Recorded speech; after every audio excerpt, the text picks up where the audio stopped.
I'm going to show you how to make a delicious vegan banana bread.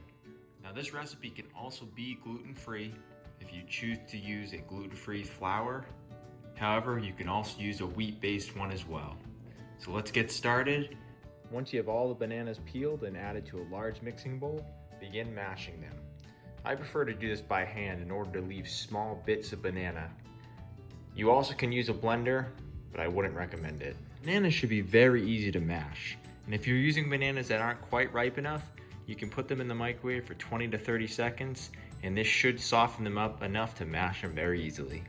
The spices you'll need is a good quality vanilla extract, nutmeg, cinnamon, and sea salt. And add 1 tablespoon of cinnamon. You may need a little bit less depending upon how many bananas you actually use. Add 1 teaspoon of nutmeg. Nutmeg can be very overpowering, so be careful how much you add. 1 teaspoon of sea salt. This may seem like a lot, but this is going to make a really large serving. Of vanilla extract. Recommend trying to find a vanilla extract that is sourced from Madagascar. Avoid vanilla flavorings, as a lot of those contain artificial sugars. Adding applesauce is optional, but it'll help keep the brownies from drying out. Next, we're going to add our flax egg. This is a great vegan substitute for traditional eggs. All you need to do to make this is add 2 tablespoons of ground flax mixed with 4 tablespoons of water and let it rest for 20 to 30 minutes. Next, we're going to add half a teaspoon of baking soda.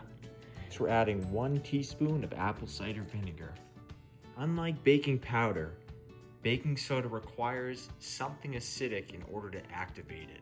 Next, we're adding 1/3 cup of cane sugar. If you'd rather not use sugar, you can also add maple syrup or dates in place of it. Add 2 tablespoons of peanut butter. This is going to take the place of vegan butter.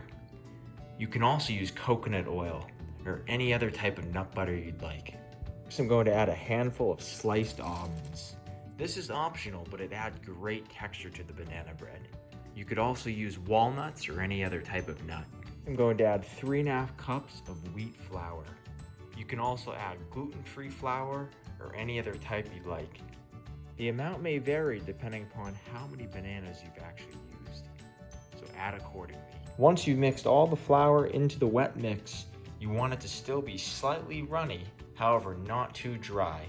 This looks good, and I've added 3½ cups of flour. Next, coat the pan with vegan butter or coconut oil. This will help prevent the banana bread from sticking to the pan. Right before baking, I like to add more of the sliced almonds and a dash of cinnamon. You'll want to bake it at 350 degrees for around 55 minutes. The easiest way to tell if the banana bread is ready is by poking a knife into the center, and if it's gooey when you remove it, it needs a little bit longer. I've now cooked it for 75 minutes. At this point, I'm going to remove it as the top is starting to get golden brown. If it's still a little bit gooey in the center, that's alright, because it'll continue to cook as you let it sit. After the banana bread has been sitting for a few hours, it'll begin to firm up and take on some more color.